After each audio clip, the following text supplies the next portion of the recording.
Room for one more begins when small-town librarian Callie Monroe, exhausted from travel, accidentally falls asleep in the wrong hotel suite, only to wake in the bed of Charleston's most eligible and guarded millionaire. But was it really just a mistake or a twist of fate? Before we get into the story, comment below where in the world you are watching from today. Callie Monroe rubbed her tired eyes as she dragged her suitcase through the ornate lobby of the Charleston Grand, a boutique hotel that screamed luxury from every polished surface. At 40, she was too old for red-eye flights, but it had been the only affordable option to make it in time for her niece's wedding. "Welcome to the Charleston Grand. How may I help you?" The young man at the reception desk barely looked up from his computer. Checking in. Callie Monroe. "My sister made the reservation," she said, tucking a strand of chestnut hair behind her ear. The clerk typed rapidly. "Ah, yes, Ms. Monroe. Your sister upgraded you to one of our premium suites." He slid a keycard across the marble counter. "Room 512. Elevators are to your right." "Thank you," Callie mumbled, too exhausted to appreciate the upgrade. After a flight delay, a missing luggage scare, and a rental car mix-up that took 2 hours to sort out, all she wanted was sleep. The elevator doors opened to a hallway with plush carpet that muffled her footsteps. Following the signs, she found room 512 and slid the keycard. The green light flashed, and she pushed open the door. The suite was beautiful, elegant without being stuffy, with warm lighting that made the cream-colored walls glow. A huge bed dominated the space, covered in what looked like the softest sheets she'd ever seen. A chocolate sat on each pillow. "Well, Jenny really went all out," Callie muttered to herself, dropping her bag by the door. She kicked off her shoes and didn't even bother changing out of her travel clothes. The call of that bed was too strong after 3 hours of fitful airplane sleep. She curled up on top of the covers, pulled a throw blanket over her shoulders, and was asleep within minutes. Grayson Fox loosened his tie as he entered his private suite at the Charleston Grand. At 46, he'd built one of the most successful real estate development companies in the Southeast, but days like today made him question if it was worth the hassle.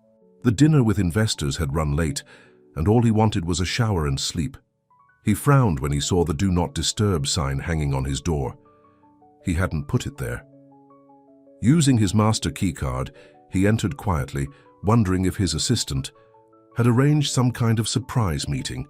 The main living area was empty, but as he approached the bedroom, he stopped short. There, curled up on his bed, was a woman he'd never seen before, fast asleep. Her chestnut hair was spread across his pillow, and she'd managed to wrap herself in the throw blanket while simultaneously pushing all the covers to one side. Grayson stood frozen, trying to make sense of the situation. Had his assistant double-booked the suite? Was this some elaborate scheme by a fan or gold digger? But as he watched her sleep, something told him this wasn't planned. The woman looked genuinely exhausted, her face relaxed in deep slumber. She murmured something that sounded like peach cobbler and pulled the blanket tighter. Despite the strange situation, Grayson found himself smiling. He could wake her and sort this out, but something stopped him. Maybe it was the peaceful look on her face, or maybe he was just tired of the predictability of his life. Whatever the reason, he quietly backed out of the room, grabbed a spare blanket from the closet, and made himself comfortable in the guest bedroom. "Whoever you are," he whispered to himself, "you look like you need sleep more than I need answers. Right now." Callie woke to sunlight streaming through partly opened curtains. For a moment, she had no idea where she was, then remembered her sister's fancy hotel. She stretched, feeling more rested than she had in months. Then she noticed the breakfast tray on the bedside table. Fresh coffee in a silver pot, pastries and fresh fruit arranged perfectly. Had Jenny arranged this too? And was that wine breathing in a crystal decanter on the desk?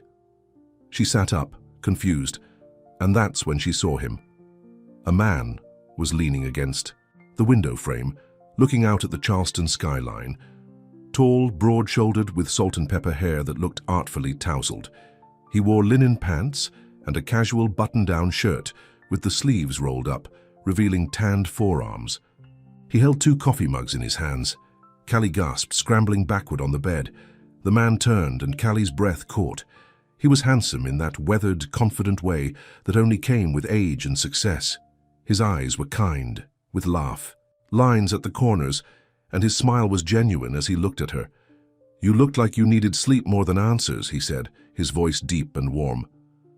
"Coffee?" Callie pulled the blanket up to her chin, heart racing. "Who are you? What are you doing in my room?" he chuckled. "Actually, it's my room. I'm Grayson Fox, and you are—" "Your room?" Callie looked around, noticing for the first time the masculine touches she'd missed in her exhaustion. A man's watch on the dresser, a suit jacket draped over a chair. "Oh my God. Oh no. I take it you're not a corporate spy or an overzealous—" "Fan then," Grayson said, looking amused rather than angry. Callie's cheeks burned with embarrassment. "The clerk gave me the wrong room key. It worked. I'm so sorry. I was so tired. I should go." She started to get up, then remembered she was still in yesterday's rumpled clothes. "I figured I'd wait and see who fate decided to drop into." "My sweet," Grayson said, walking over and setting one of the coffee mugs on the nightstand beside her. "I didn't expect a woman who steals all the covers and mumbles in her sleep about peach cobbler." "I do not talk in my sleep," Callie protested, then stopped. "Do I? Something about your grandmother's recipe being better than Paula Dean's," Grayson confirmed with a twinkle in his eye. Callie covered her face with her hands. "This is mortifying. I'm Callie Monroe. My sister booked me a room here for my niece's wedding, room 512. This is room 521. Dyslexic clerk, perhaps? I need to go." Callie scrambled out of bed, looking for her shoes. "Hold on," Grayson said, not moving to stop her physically, but something in his gentle tone made her pause. "Breakfast is already here. Might as well stay. We can both pretend we're normal people for a morning." Callie hesitated, looking from the tempting breakfast tray to the door. "Why aren't you angry? I slept in your bed, and I slept in the guest room. No harm done." He shrugged. "Besides, it's the most interesting thing that's happened to me in months." Against her better judgment, Callie found herself settling back on the bed. She accepted the coffee mug he offered, taking a sip. It was perfect, strong but not bitter, with just a hint of cream. "So," Grayson said, taking a seat in the armchair across from her, "you're here for a wedding?" "My niece, Jenny. She's marrying. A local boy. Big society affair, apparently. My sister went all out. Charleston weddings usually are. Who's the groom?" "Daniel Pearson. His family owns some kind of shipping company." Grayson's eyebrows rose. "Pearson Maritime. That's a major business around here." "Great," Callie sighed. "So I'm even more out of place than I thought." "You don't like weddings?" Grayson asked, offering her the pastry plate. Callie took a croissant.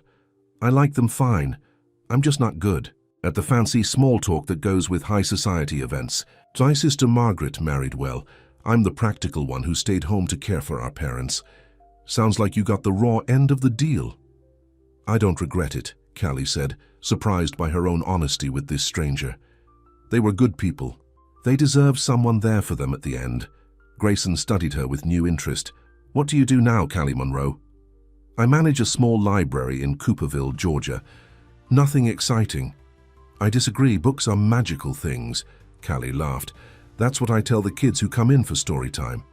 "And what brought you to Charleston on a red-eye, looking exhausted enough to pass out in a stranger's bed?"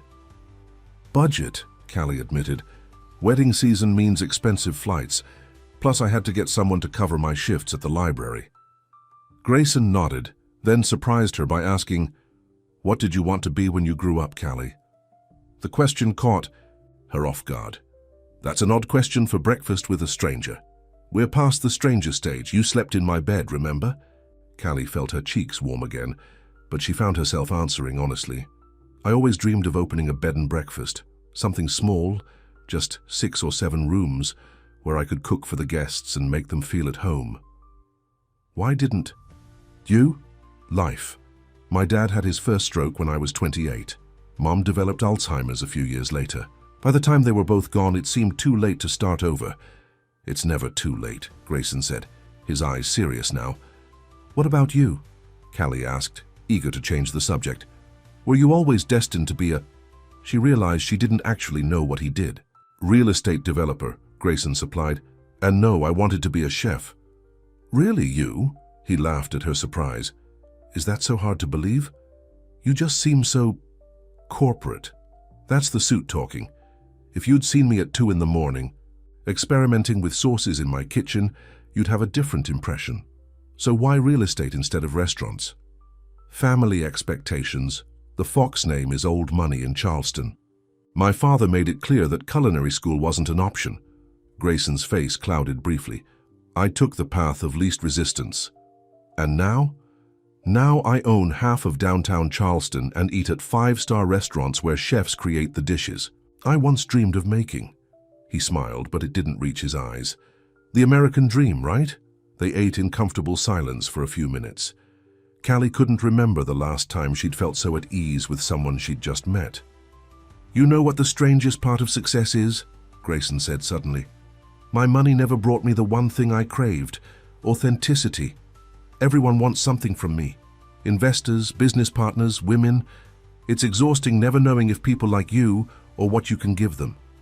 Callie looked at him over her coffee cup. That sounds lonely. It is. Grayson held her gaze. What about you? Someone special back in Cooperville? Callie shook her head. Not for a long time. Small town, small dating pool. I'm tired of pretending. I'm okay being alone, but I've made peace with it. Have you? Grayson challenged gently. Before Callie could answer, her phone rang. She fished it out of her pocket. It's my sister, probably wondering where I am. You should get that, Callie answered, listening as her sister rapid-fired questions about her arrival. Yes, I'm here. No, everything's fine. Just a mix-up with the room. I'll meet you for lunch. Yes, I have the dress. Love you too. She hung up and gave Grayson an apologetic look. I should go. Family obligations. Of course, he stood collecting their empty plates. Let me walk you to your actual room. You don't have to. I insist. Charleston hospitality. They gathered her things, and Grayson led her down the hall to room 512. Callie was acutely aware of how different they must look. Her in yesterday's wrinkled clothes, him looking like he stepped out of a luxury catalogue. At her door, Callie turned to thank him, suddenly shy. Thank you for being so understanding about all this. Most men would have called security. Most women would have screamed when they woke up to find a strange man in their room, Grayson countered with a smile. It's your room, Callie reminded him. Details. His smile faded into something more serious. Tonight, dinner, my room, yours if you want it. We'll toast to mistaken identities. Callie hesitated. Was he asking her on a date? I'm not the kind of woman you usually entertain. Good, he said, his eyes warm. I'm tired of that kind of woman. I'd rather entertain someone real. Her heart raced, but caution kept her from agreeing immediately. I'll think about it. Grayson nodded, accepting her hesitation. Fair enough, the invitation stands. He reached into his pocket and handed her a business card. My cell is on there. Let me know either way. As she watched him walk away, Callie couldn't help but wonder if she'd just experienced the most bizarre meet-cute in history, or if the universe was playing a cruel joke on a small-town librarian who'd stopped believing in romantic endings. Long ago, she slipped his card into her pocket and entered her real room, already wondering what she might wear to dinner if she found the courage to say yes. You what? Margaret Monroe Hayes nearly choked on her iced tea as Callie explained what had happened that morning. They were sitting at an upscale restaurant near the harbor, the kind with white tablecloths and waiters who refilled your water after every sip. It was an honest mistake, Callie said, fidgeting with her napkin. The room key worked. How was I supposed to know? Margaret, 3 years older than Callie and perfectly put together in a designer dress, shook her head. Only you could accidentally sleep in a stranger's bed and end up with a breakfast date. It wasn't a date, Callie protested. It was damage control. And dinner tonight. Is that damage control too? Callie hadn't planned to tell her sister about Grayson's invitation, but Margaret had a way of dragging information out of her. I haven't decided if I'm going. Callie Monroe. Of course you're going. Margaret leaned forward, lowering her voice. Do you have any idea who Grayson Fox is? A real estate developer, he said. Margaret rolled her eyes. He's not just any developer. He's one of the wealthiest men in Charleston. Old family money plus new investments. He's been the city's most eligible bachelor for years. Callie's stomach sank. Great. Now I really can't go. What are you talking about? This is the opportunity of a lifetime. For what? To be his charity project? The sad small-town librarian he took pity on? Margaret's expression softened. Is that really how you see yourself? Callie looked away, watching boats drift by in the harbor. I'm just being realistic. Men like that don't seriously date women like me. And what kind of woman are you exactly? You know what I mean, Meg. I'm 40, I wear sensible shoes, and the most exciting thing that happened to me last month was getting a new coffee maker for the library break room. Margaret reached across the table and took Callie's hand. You're also smart, kind, and beautiful when you bother to notice. Maybe Grayson Fox saw what I've been telling you for years. Callie squeezed her sister's hand, grateful for the encouragement, even if she didn't fully believe it. Maybe he's just bored and I'm a novelty. Only one way to find out. Back in her room, her actual room, Callie stared at the contents of her suitcase spread across the bed. Nothing seemed right for dinner with a millionaire. She had packed. For a wedding, not a date with Charleston royalty. Her phone chimed with a text from an unknown number. Still hoping to see you tonight. Sevens? Grayson. Her heart did a little flip. She sat on the edge of the bed, his business card in one hand, phone in the other. What was she doing even considering this? Before she could talk herself out of it, she typed, "I'll be there. Room service?" The response came immediately. "Perfect. Bring your appetite and nothing else." Callie felt her cheeks flush. What did that mean? Just as panic started to rise, another text appeared. "That came out wrong. I meant I'm taking care of everything. Just bring yourself." She laughed out loud, relieved. There was something endearing about his awkward recovery. The knock at her door made her jump. A bellhop stood in the hallway with a large white box. Delivery for Ms. Monroe.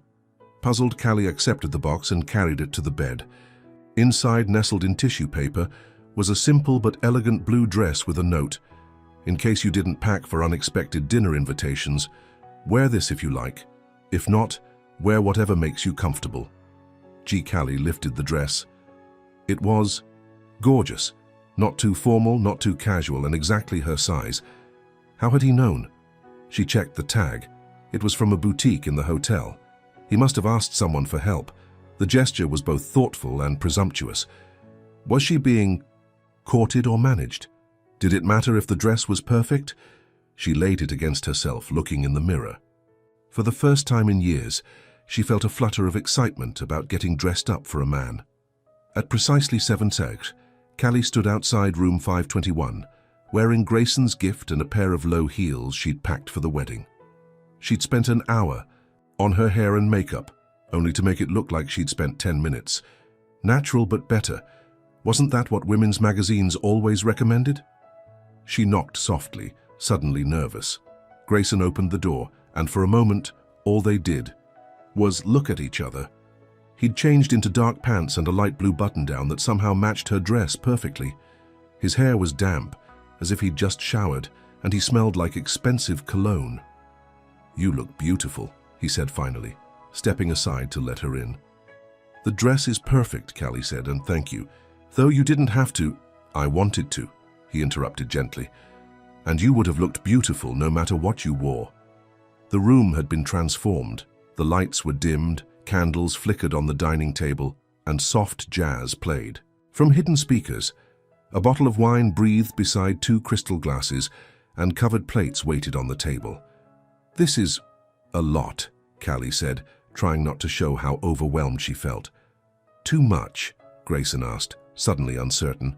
His vulnerability made her smile. "No, it's lovely. I'm just not used to such attention to detail." "I'm a detail person," he admitted, pulling out her chair. "Occupational hazard." As they settled at the table, Grayson revealed their dinner. Low country cuisine prepared by the hotel's executive. "Chef, shrimp and grits, fresh bread, roasted vegetables." "I hope you're not allergic to seafood," he said as he poured the wine. "I probably should have asked." "It's perfect," Callie assured him. "I love shrimp and grits." "Good Southern girl," he teased. "Born and raised," she confirmed, taking a sip of wine. "It was excellent, of course. Conversation flowed more easily than Callie had expected. They talked about books they loved, places they'd visited, and foods they enjoyed. Grayson was well-traveled, but spoke about his adventures without showing off. He seemed genuinely interested in her simpler life, asking questions about the library and the children who came for story time.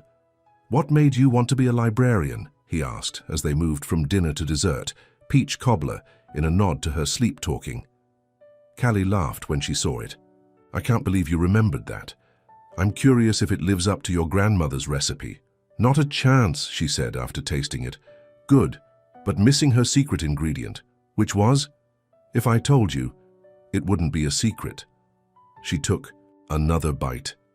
"To answer your question, I became a librarian because books were my escape growing up. We didn't have much money, but the library was free. I could go anywhere, be anyone through stories." Grayson watched her, a soft expression on his face. "You light up when you talk about books." "Do I?" "Yes.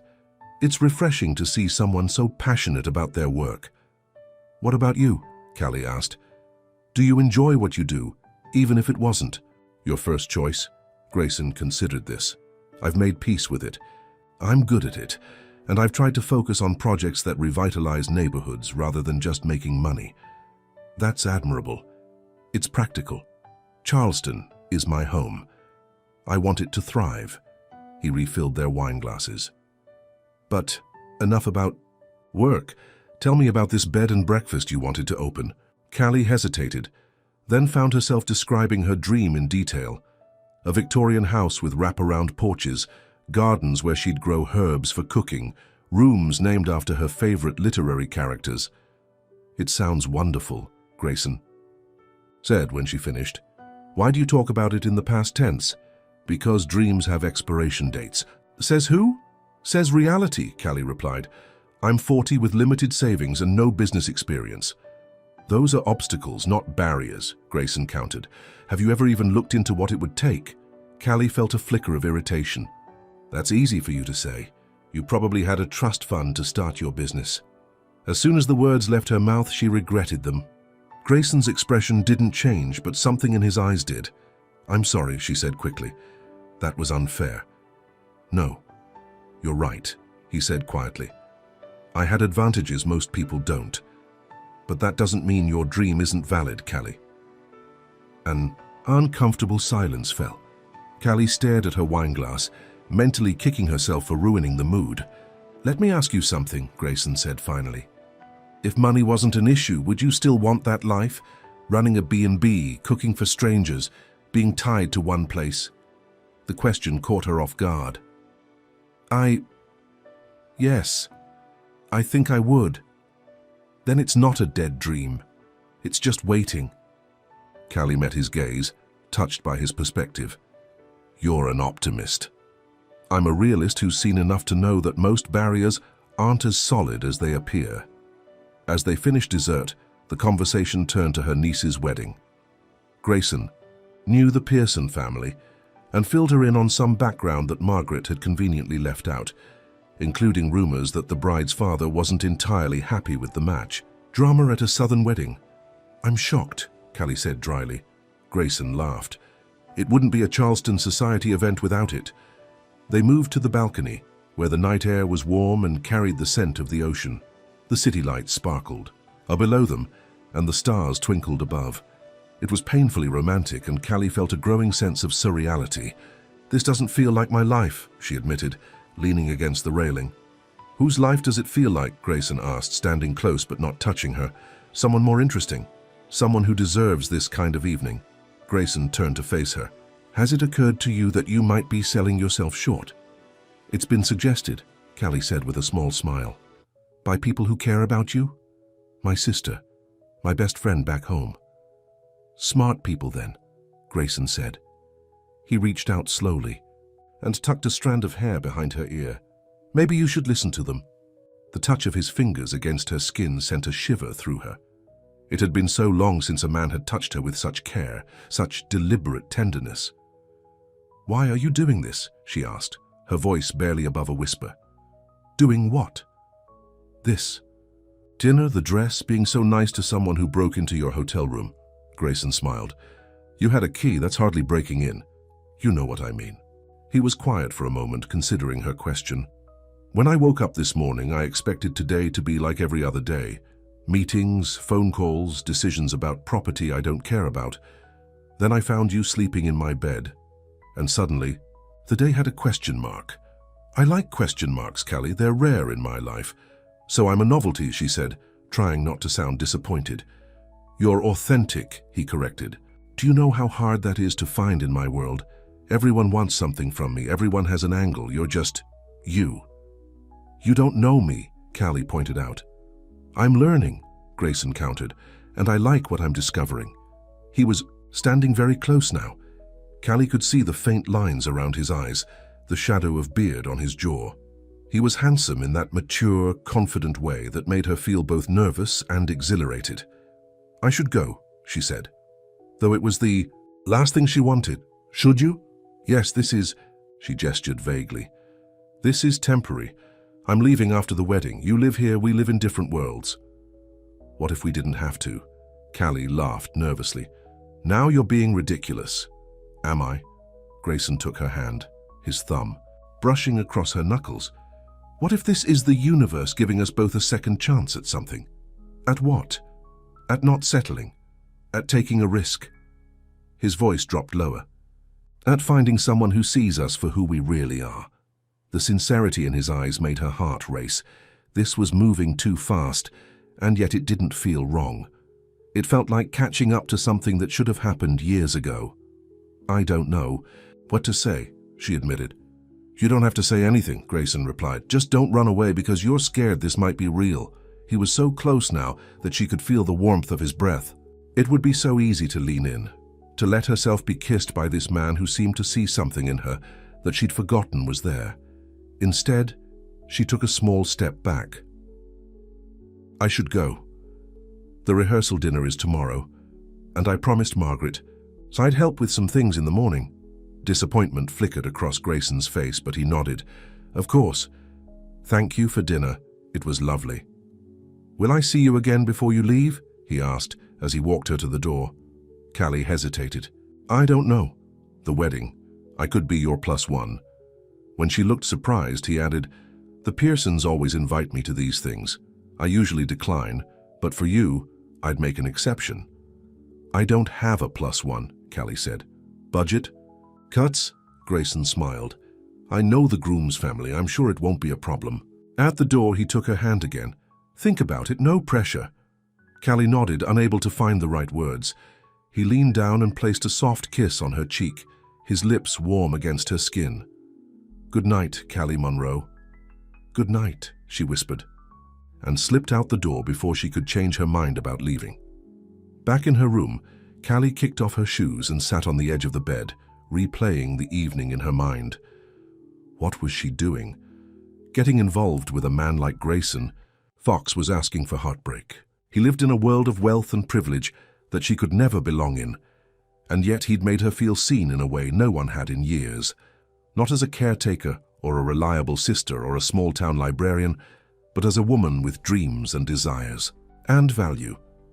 As she got ready for bed, her phone chimed with a text. In case you were wondering, your grandmother was right. That peach cobbler doesn't hold a candle to what you described in your sleep. Despite herself, Callie smiled. One dinner. Didn't have to mean anything. It could just be a nice memory, a story to tell when she got back home. Remember that time I accidentally slept in a millionaire's bed? She slipped under the covers, telling herself it was better this way. Keep it simple, no complications. But as sleep claimed her, she couldn't help but wonder what might happen. If just once, she took a risk on something completely impractical, like falling for a man who lived in a different world. Callie spent the next morning helping her sister with wedding preparations, stuffing welcome bags with Charleston souvenirs, and miniature bottles of champagne. She'd told Margaret about her dinner with Grayson, carefully editing out the more emotional moments. So he wants to be your date to the wedding? Margaret asked, tying a ribbon on another bag. And you said no. I said I'd think about it, Callie corrected, adding a packet of local cookies to a bag. What's there to think about? He's handsome, successful, and clearly interested in you. That's exactly the problem. Why would someone like him be interested in someone like me? Margaret set down her ribbon and faced her sister. Because you're wonderful, and apparently he's smart enough to see that. Or he's bored and I'm a distraction. Or, you've been alone so long you can't recognize genuine interest when you see it. Margaret's tone softened. Not every man is like Richard, you know. Callie winced at the mention of her ex-fiancé, who had ended their engagement 8 years ago, when caring for her parents became too much of a burden for him. This isn't about Richard, she insisted. Isn't it? You've been protecting yourself ever since he left. But Mom and Dad are gone now, Callie. You don't have to keep putting your life on hold. Before Callie could respond, her phone chimed with a text from Grayson. Morning. Hope you slept well. Any chance you're free for lunch? Margaret peeked over her shoulder and grinned. Say yes. I'm supposed to be helping you, Callie protested. We're almost done and Jenny won't be here until 2. Margaret nudged her. Go, have lunch with the handsome millionaire. Live a little. After a moment's hesitation, Callie replied, Lunch sounds nice. Where? His response came quickly. Meet me in the lobby at noon. Casual dress. Bringing you to my favorite spot. Not fancy, but authentic. At noon, Callie found Grayson waiting in the lobby. He looked different in casual clothes, jeans, a light cotton shirt, and loafers without socks. More approachable, more real. You look nice, he said, his eyes warm as they took her in. She'd chosen a simple sundress and sandals, her hair loose around her shoulders. So do you, she replied, surprised by how happy she was to see him. He drove them in his car, not the flashy sports car she'd expected, but a classic Jeep Wagoneer with wood paneling. It was my grandfather's, he explained when he saw her surprise. I restored it myself. You restore cars too? Callie asked as they pulled away from the hotel. Just this one. I spent summers with my grandparents when I was younger. Some of my best memories are riding in this car with my grandfather, going fishing at dawn. This glimpse into his past made Grayson seem more human, not just a wealthy businessman, but someone with a history, with cherished memories, just like her. He took her to a small restaurant in a residential neighborhood, far from the tourist areas. It was barely more than a shack, with picnic tables outside and no air conditioning inside. Best shrimp po' boys in Charleston, Grayson said, as they joined the line of locals waiting to order. I hope you're not disappointed it's not somewhere. Fancy? Are you kidding? This is much better than fancy, Callie said truthfully. They ordered at the counter and found a spot at one of the picnic tables. The food came wrapped in paper, messy and delicious. Callie couldn't remember the last time she'd enjoyed a meal so much or company. So tell me about this wedding, Grayson said between bites. Is it going to be as over the top as I imagine? Probably worse, Callie laughed. My sister says the budget is tastefully extravagant, whatever that means. The Pearsons don't do anything small. I've known Richard Pearson, Daniel's father, for years. Business associates, not friends, he clarified. The man has strong opinions about everything, including who his son should marry. And he doesn't approve of my niece. It's not personal. Richard wouldn't approve of anyone who took his son's attention away from the family business. Grayson wiped his hands on a napkin. But enough about them. Tell me about your plans while you're here. Just the wedding stuff, really. Rehearsal dinner tonight, wedding tomorrow, then back to real life on Sunday. That's it? You come all the way to Charleston and don't see any of the city? Callie shrugged. I'm not really here as a tourist. That's a shame. Grayson leaned forward. What if I played tour guide tomorrow morning? Before the wedding, I could show you my Charleston, the places tourists don't know about. The idea was tempting. I don't want to impose on your time. You wouldn't be, he said simply. I want to show you. Looking into his earnest eyes, Callie found it impossible to say no. Okay, tomorrow morning. His smile was worth whatever complications might come from spending more time with him. After lunch, Grayson drove her back to the hotel. In the car, he asked, Have you thought any more about the wedding? About me accompanying you? Callie hesitated. I have. But I'm not sure it's a good idea. Because? Because this, whatever this is, isn't real. It's a vacation fling at best. What happens when I go back to Georgia? Grayson parked the car, but didn't move to get out. Why does something have to end just because it starts in an unusual way? Because that's how life works. People like you don't end up with people like me. Maybe you've been watching too many soap operas, he said, with a gentle teasing in his voice. Real life isn't that predictable, Callie. She laughed despite herself. Says the man who lives in a fancy hotel and sends designer dresses to women he just met. The hotel is temporary, my house is being renovated, and the dress was practical, not extravagant. His face grew serious. Don't use my circumstances as an excuse to keep me at a distance. The accuracy of his observations stunned her into silence. Come to the rehearsal dinner with me tonight, he said suddenly. What? I can't, it's for family and the wedding party, and their plus ones. His eyes held a challenge. Unless you're still determined to hide behind excuses. That's not fair, Callie protested. Maybe not, but am I wrong? Before she could answer, her phone rang. It was Margaret. I have to take this, she said, grateful for the interruption. Margaret was in a panic. The florist had mixed up some details for the rehearsal dinner, and she needed Callie to go to the venue immediately to sort it out. I have to go, Callie told Grayson after hanging up.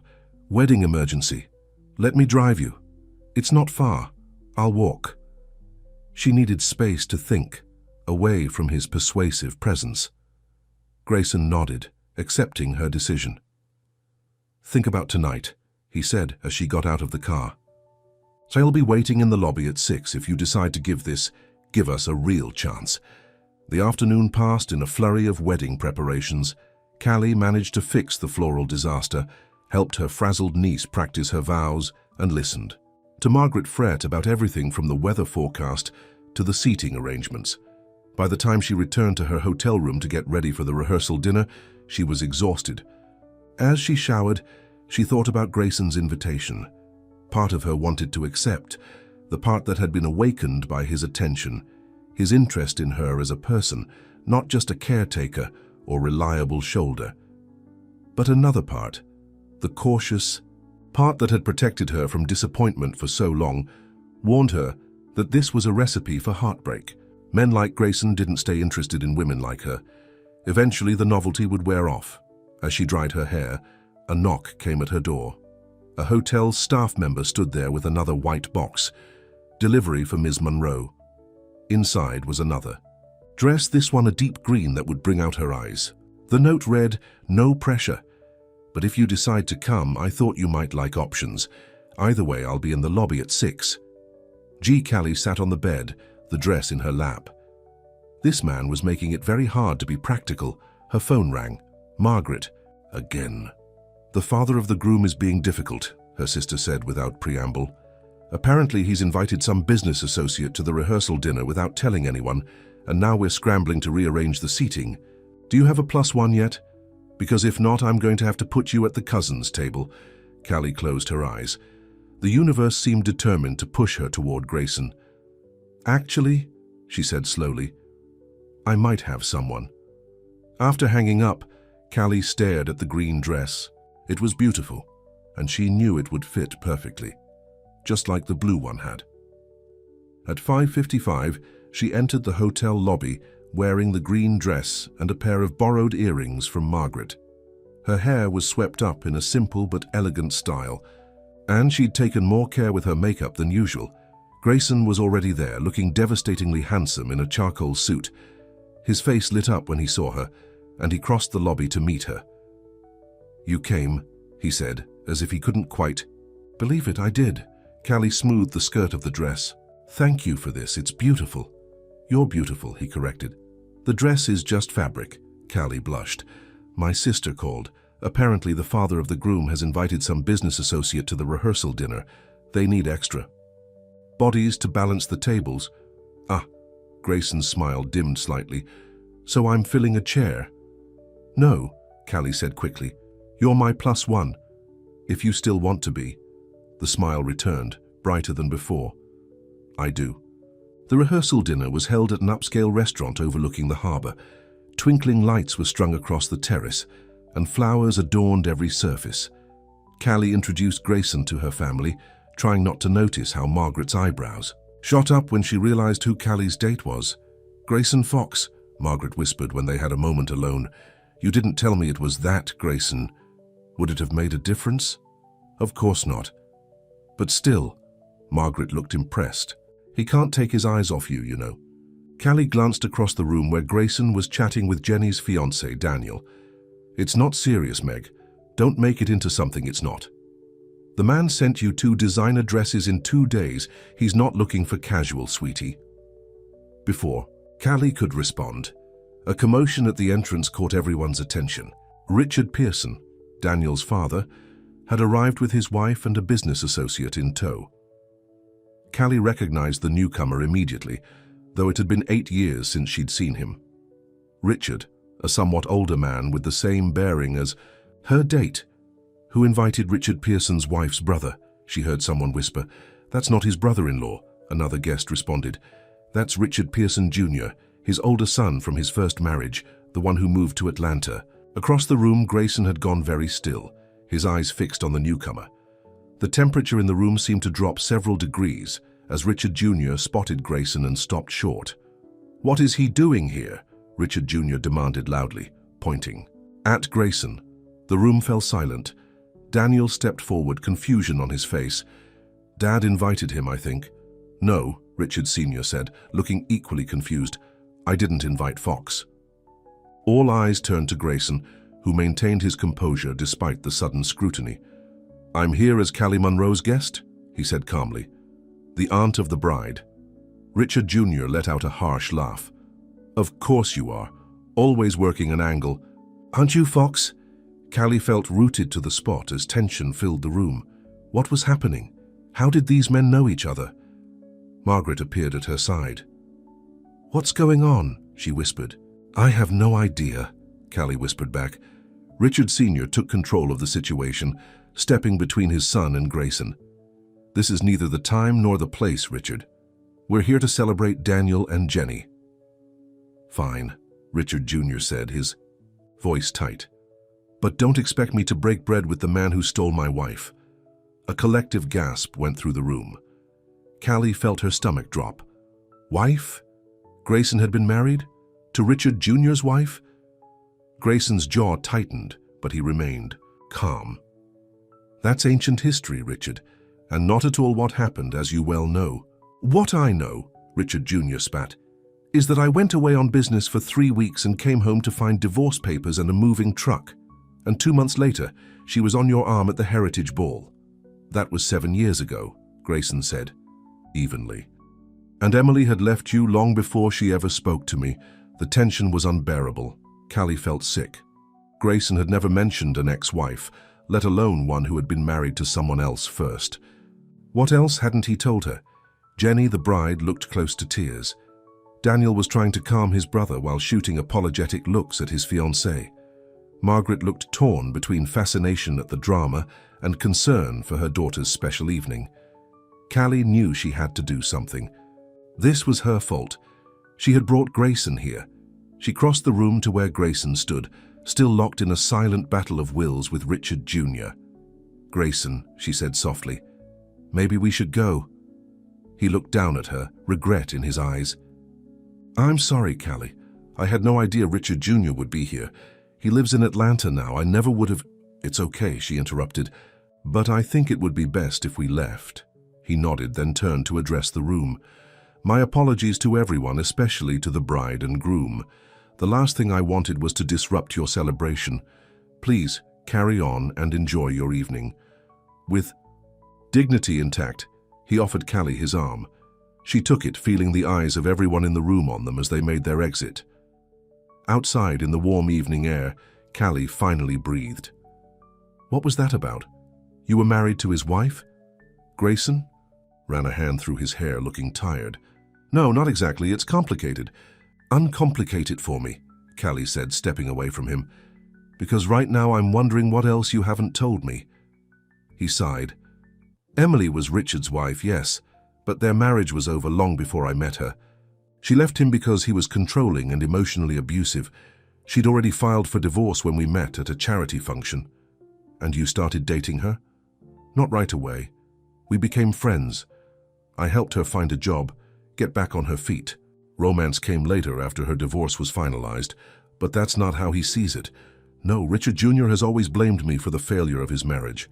It's easier than admitting he drove Emily away himself. Callie studied his face, looking for signs of deception. All she saw was resignation and a touch of sadness. Why didn't you tell me? Because it's not something I talk about casually. Emily. And I didn't last. The relationship was built on shaky ground from the start. She moved to California years ago. Grayson stepped closer. And because it didn't seem relevant to what's happening between us. Not relevant? Callie felt her temper flare. You don't think I deserve to know you had that kind of history with the groom's family before I brought you to the rehearsal dinner? You're right, Grayson admitted.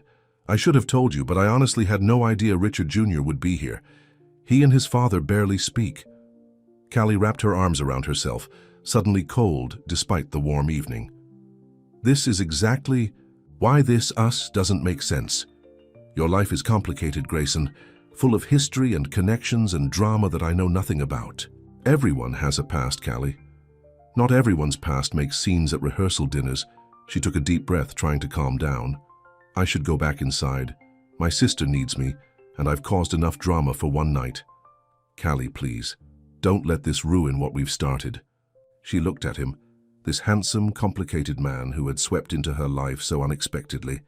I don't know what we've started, Grayson, and I'm not sure either of us can finish it.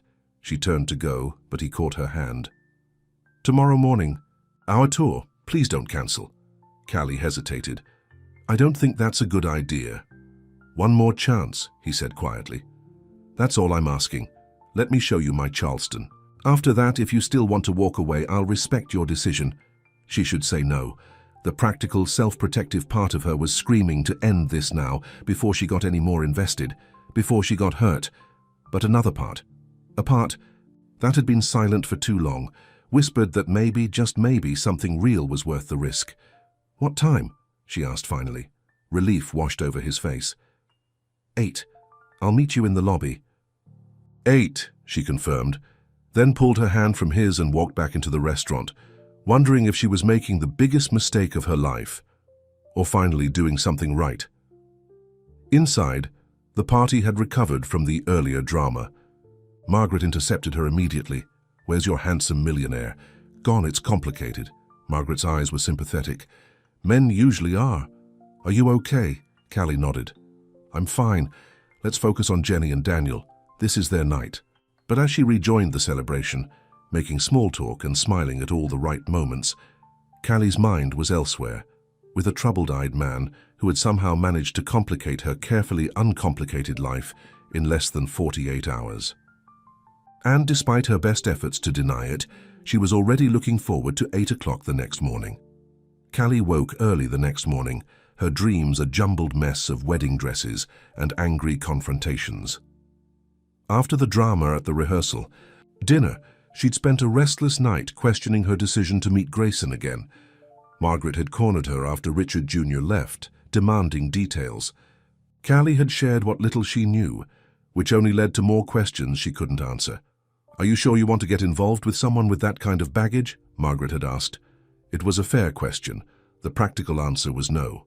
But as Callie dressed for her morning with Grayson, she admitted to herself that practicality wasn't driving her decisions anymore. She chose a casual outfit, jeans, a light blouse, comfortable walking shoes, no borrowed finery today. If Grayson was going to show her his Charleston, she wanted to be herself. At precisely 8, she found him waiting in the lobby. He wore khaki pants and a faded blue button-down with the sleeves rolled up, looking more like a local tour guide than a wealthy developer. You came, he said, relief evident in his voice. I said I would. After last night, I wouldn't have blamed you for changing your mind. Grayson's expression was contrite. I'm sorry about what happened. I never meant to cause a scene. I know. Despite herself, Callie believed him. So, what's the plan for this morning? His face brightened. I thought we'd start with breakfast at a place tourists never find, then a walking tour of my favorite spots in the old city. Lead on, Callie said, falling into step beside him as they left the hotel. The morning air was fresh, with a hint of salt from the harbor. Grayson led her down quiet side streets, away from the main tourist areas, pointing out historical details most visitors missed, hidden gardens, architectural quirks, spots where Revolutionary War heroes had once stood. How? Do you know all this? Callie asked as they paused to admire an ancient oak tree draped with Spanish moss. My grandfather was a Charleston historian. He used to take me on walks like this when I was a boy. Grayson's eyes softened with memory. He believed knowing the past was essential to building the future. Is that why you became a developer? To build the future? Partly, though not the way my father wanted. Grayson guided her down another narrow street. He saw development as profit. I see it as preservation with purpose. What does that mean? It means I buy historical properties that others would tear down, and I find ways to make them viable while keeping their character. Pride crept into his voice. Like the old textile factory we're passing now. It was slated for demolition when I bought it.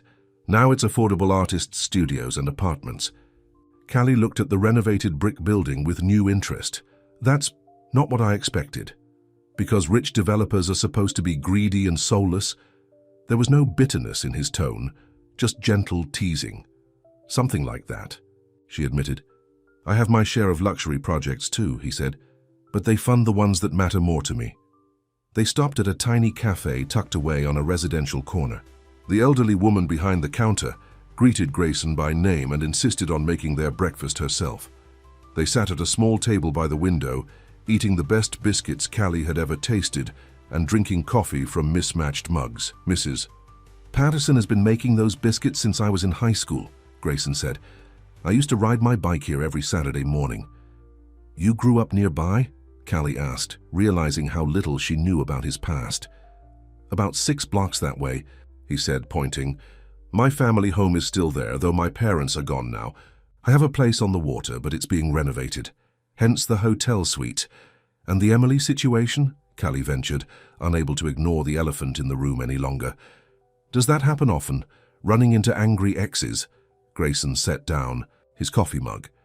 No. Charleston is a small city in some ways, but not that small. Richard Jr. moved to Atlanta years ago. He held her gaze steadily. And for the record, I'm not in the habit of dating women who are still married, whatever Richard believes. But you did date his ex-wife. Yes. Emily and I were together for about a year. It ended badly, not because of Richard, but because we were both using each other to heal from other wounds. Not a good foundation. And since then, Callie couldn't help asking, a few relationships. Nothing that lasted. He smiled ruefully. Turns out having money complicates dating in ways I never expected. It's hard to know if someone wants me or what I can give them. Callie understood the sentiment, though from the opposite perspective. After another sip of coffee, she asked, So why me? What made you decide not to call security when you found me in your bed? Grayson considered the question. Honestly, you looked so peaceful and so real. Not polished or perfect, just human. His eyes crinkled at the corners. Then you mumbled about peach cobbler and I was intrigued. So I have my grandmother's recipe to thank for this tour? Partly, but mostly it was the way you handled yourself the next morning. Embarrassed but dignified. Most women I know would have either flirted their way out of the situation or had a meltdown. I considered both, Callie admitted, making him laugh. After breakfast, they continued their walk through the historic district. Grayson showed her secret courtyards and hidden alleyways telling stories about the city's past that no guidebook contained. He took her to a small tucked-away park where he'd played as a child and to the bakery that had made his birthday cakes for 18 years. It was the most personal tour Callie could imagine, a glimpse not just of Charleston, but of the boy Grayson had been and the man he'd become. As the morning warmed, they found themselves at the harbor watching boats glide across the sparkling water. One last stop, Grayson said, leading her toward a weathered building that appeared abandoned. A faded sign read, Charleston Harbor Inn. What is this place? Callie asked as he produced a key and unlocked the front door. A piece of history, and maybe something more. Grayson held the door for her. After you. Callie stepped inside, blinking as her eyes adjusted to the dimmer light. The interior was dusty but intact, a grand old lobby with a sweeping staircase, antique furniture, covered in drop cloths, and floor-to-ceiling windows overlooking the harbor. This used to be one of Charleston's finest small hotels, Grayson explained, moving through the space with obvious familiarity. Built in 1895, operated until 1985. It's been empty since then. It's beautiful, Callie said, running her fingers along a wooden banister. Even under all this dust you can see it. I thought you might recognize its potential. Grayson watched her explore with a small smile. I bought it last year. Been trying to decide what to do with it. You could restore it as a hotel, Callie suggested, wandering into what must have been a dining room. These views are incredible. That's one option. Grayson followed her, but I was thinking of something more specific. Like what?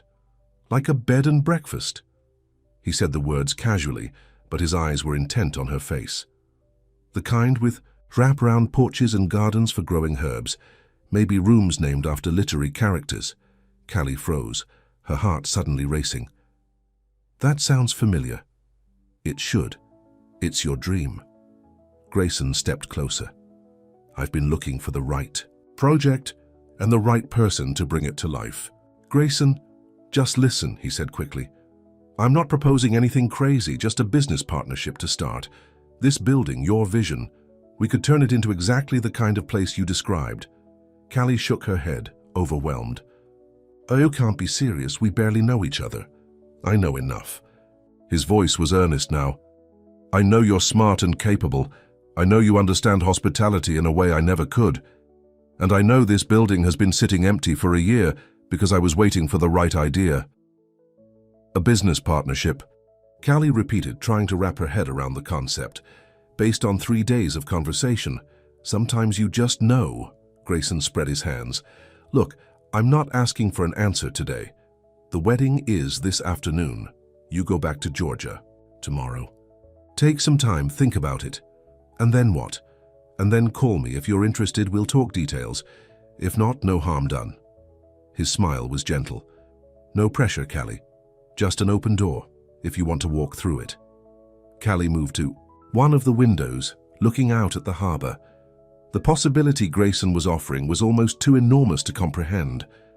Her dream, handed to her on a silver platter. Why? She asked finally. Why would you do this? Grayson came to stand beside her. Partly because I think it makes business sense. This location, your expertise, it could be something special. And the other part. He turned to face her. Because in 3 days you've made me feel more alive than I have in years. Because when you talk about your dream, your whole face lights up. Because I think we could be good together, Callie Monroe. In business, and maybe in other ways too. His honesty took her breath away. This is insane, she whispered. Maybe. Grayson touched her cheek gently. Or maybe it's the sanest thing either of us has done in a long time. Standing in that dusty, beautiful old building, with the Charleston harbor spread out before them, Callie felt something shift inside her. The practical voice that had guided her for so long was suddenly quiet, replaced by something that felt suspiciously like hope. I need time, she said finally. You have it. Grayson's hand fell away from her face. No rush, no pressure. They left the old inn, locking the past and perhaps the future behind them. The walk back to the hotel was quieter, both lost in their own thoughts. In the lobby, Grayson stopped. I should let you get ready for the wedding. Will you be there? Callie asked. After what happened last night, I'll keep my distance. He smiled wryly. Richard Jr. is flying back to Atlanta this morning, according to Daniel, but I understand if you'd rather I stay away. Callie thought about it. No, come, just maybe sit in the back. Hope flickered in his eyes. If you're sure. I'm not sure. About anything right now, she admitted, but I know I want you there. He nodded, his expression softening. Until this afternoon, then. Callie watched him walk away, her mind spinning with possibilities she'd never allowed herself to consider before. The wedding was everything a Charleston society wedding should be, elegant, excessive, and picture-perfect. Jenny was radiant in her designer gown, and Daniel looked at her like she was the only woman in the world. Even Richard Sr. seemed to have mellowed overnight, beaming proudly as his son said his vows. Callie, seated in the family section, spotted Grayson at the back of the church. He gave her a small wave but kept his promise to keep his distance. She found herself watching him during the ceremony, wondering what it would be like to build something with him, both a business and whatever else might grow between them. At the reception, held in the garden of a historic mansion, Callie was swept up in family obligations, photos, toasts, dancing with distant relatives she barely remembered. It wasn't until the evening was well underway that she managed to slip away from the crowd. She found a quiet spot in the garden, away from the music and laughter. The night air was warm, fragrant with jasmine and magnolia. Charleston had a magic to it, she had to admit. A sense of history and possibility tangled together. Hiding, Grayson's voice came from behind her. Callie turned to find him watching her, a glass of champagne in each hand. He offered one to her. "Taking a break," she corrected, accepting the glass. "It's been a long day. Your niece looks happy." "She does." Callie smiled. "They both do. Young love." Grayson sipped his champagne. "Remember that feeling when anything seemed possible?" "Vaguely," Callie admitted. "It's been a while." They stood in comfortable silence for a moment, the sounds of the reception a distant backdrop. "I've been thinking about your offer," Callie said finally. "You don't have to decide now." "I know, but I've been thinking anyway." She turned to face him fully. "It's too big, Grayson, too much, too fast." Disappointment flickered across his face, but he nodded. "I understand." "No, I don't think you do." Callie set down her champagne glass. "I can't accept a ready-made dream. That's not how dreams work. They're supposed to be earned, built piece by piece." "Is that what your grandmother would say?" Grayson asked quietly. The question caught her off guard. "What?" "The woman who taught you to make peach cobbler. Would she tell you to turn down an opportunity because it came too easily?"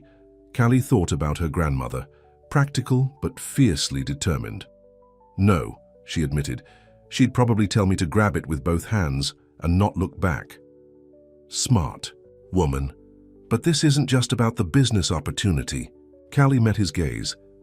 "This is about us, whatever that means, and 3 days isn't enough time to figure that out." Grayson stepped closer. "What if we had more time?" "What do you mean?" "I'm asking you to stay, Callie, not forever, just a week or two. Get to know Charleston better, get to know me better." His eyes were earnest. "No commitment beyond that. Just time to explore possibilities. I have a job, responsibilities that you could take a vacation from," he suggested. "When was the last time you took a real break?" Callie couldn't remember. Years, probably. "Stay," Grayson said again, softer this time. "Let's see if this is real or just a vacation fantasy." Before she could answer, Margaret appeared, slightly breathless. "There you are. Jenny's about to toss the bouquet, and she's looking for you." "I'll be right there," Callie promised. To Grayson, she said, "I need to go." "Think about it," he said. "Whatever you decide, I'll respect it." Callie rejoined the reception, dutifully standing with the single women as Jenny prepared to toss her bouquet. She wasn't even trying to catch it, but somehow the cluster of white roses and peonies arced directly into her arms. Margaret squealed with delight, while Callie stood frozen, the symbolic weight of the flowers heavy in her hands. Across the crowd, her eyes found Grayson's. He was smiling, as if the universe had just confirmed what he already knew. The morning after the wedding, Callie stood in her hotel room, staring at her packed suitcase. Her flight back to Georgia was in 3 hours. Margaret had already left for the airport, heading home to Atlanta with her husband. On the desk lay Grayson's business card, beside a single rose that had been delivered to her door the previous night. The card attached had read, "Room service is better with you here." Callie picked up her phone and dialed the number on the card. Grayson answered on the second ring. "Good morning," he said, his voice warm. "Morning." Callie took a deep breath. "About your offer?" "Yes." The hope in his voice was palpable. "I can't stay right now. I need to go back to Georgia, at least temporarily. There are things I need to handle, people who depend on me." "I understand," Grayson said, the disappointment evident despite his attempt to hide it. "But," Callie continued, "I'd like to explore the B&B idea. Maybe start with some plans, some research, see if it's viable." "Really?" The hope was back, stronger than before. Yes, and maybe if you're willing to meet me halfway, we could explore the other possibilities too. Halfway? Grayson asked, confused. Cooperville is only 4 hours from Charleston, Callie explained. You have a car. I have weekends off. There was a pause, then Grayson laughed. Are you asking me to come visit you, Callie Monroe? I'm suggesting we don't have to rush, but we don't have to end things either. Callie surprised herself with her boldness. Unless you're only interested if I drop everything and move to Charleston immediately. I'm interested in you, Grayson said simply. The rest is just details. Relief washed over Callie. Good, because I'd like to see where this goes, even if it's complicated by distance for a while. They made plans for the following weekend. Grayson would drive to Cooperville, see her small town, meet her friends. A chance for him to understand her world, the way she'd glimpsed his. After hanging up, Callie finished packing with a lighter heart. Maybe this thing with Grayson was crazy. Maybe it would fizzle out once the novelty wore off. Or maybe, just maybe, it was the beginning of something real. 4 weeks later, Callie stood in the lobby of the Charleston Harbor Inn, watching workers carefully remove decades of dust and neglect. The renovation had begun, funded by Grayson but guided by her vision. They had agreed to start small, just 6 guest rooms, a dining area, and the beautiful lobby restored to its former glory. The past month had been a whirlwind of weekend visits. Grayson to Cooperville, Callie to Charleston, and daily phone calls that often lasted until midnight. With each conversation, each shared meal, each quiet moment together, the connection between them deepened. What do you think? Grayson asked, coming to stand beside her. Is it what you imagined? Callie looked around the space that was slowly coming back to life. It's better, because it's actually happening. He took her hand, lacing their fingers together. Have you thought about the name? I have, actually. Callie squeezed his hand. What about room for one more? Grayson raised an eyebrow. That's specific, meaning? It's how this all started. You making room for me even when you didn't have to. Callie smiled up at him. It seems fitting. I like it. Grayson pulled her closer. It's perfect, actually. Room for one more. As workers bustled around them, transforming the old building into something new while preserving its heart, Callie leaned against Grayson's shoulder. The past month had shown her that their worlds, while different, weren't incompatible. His wealth still made her uncomfortable sometimes, but his generosity was genuine, not manipulative, and he'd kept his word about meeting her halfway, not just physically by visiting Cooperville, but emotionally, by respecting her. Need for independence while offering support. I have something for you, Grayson said, reaching into his pocket. He produced a small brass key on a ribbon. It's not what you think, he added quickly when he saw her expression. It's the original key to this building. I found it in the city. Archives. Callie took it, feeling the weight of history in her palm. It's beautiful. I thought it could be a symbol of old things becoming new again, of doors opening instead of closing. Are you always this romantic? Callie teased, though she was touched by the gesture. Only with you, Grayson replied, his eyes serious despite his smile. You bring it out, in me. Later that evening they returned to the Charleston Grand, to the suite where they had first met. Grayson had kept it, even though his house renovation was complete. For sentimental reasons, he'd said, when Callie questioned the expense. They entered. Callie noticed something new, a small plaque beside the door that hadn't been there that morning. It read, "This room reserved for the woman who fell asleep and woke me up." When did you do this? She asked, touching the brass plate. This afternoon. Grayson wrapped his arms around her from behind. Too much? Maybe a little, Callie admitted, though she was smiling. But I love it anyway. Inside, everything was as it had been that first morning. Warm lighting, soft sheets, even chocolate on the pillows. But this time there was no confusion, no embarrassment. Just two people who had found each other in the most unexpected way. Grayson handed her a mug of coffee, just as he had that first morning. "To new beginnings," he said, raising his own mug. "And to wrong room keys," Callie added, clinking her mug against his. As evening settled over Charleston, They stood together on the balcony watching the lights of the harbor. Callie thought about how much had changed in just 1 month. She had a new purpose, a new direction, and somewhere along the way, she had stopped being afraid of taking risks. "What are you thinking?" Grayson asked, his arm warm around her shoulders. "I'm thinking that sometimes the best things in life happen when we least expect them." Callie leaned into him. "And that I'm glad I was too tired to check the room number that night." "So am I," Grayson murmured, pressing a kiss to her hair. In the room behind them, the bed waited, the same bed where their story had begun. But tonight, unlike that first night, Callie wouldn't be alone. And tomorrow morning when she woke up, Grayson would be there, coffee ready, barefoot and smiling, not because fate had thrown them together, but because they had chosen each other, deliberately, with eyes wide open and hearts finally ready. And, for the first time in years, neither of them would wake up alone.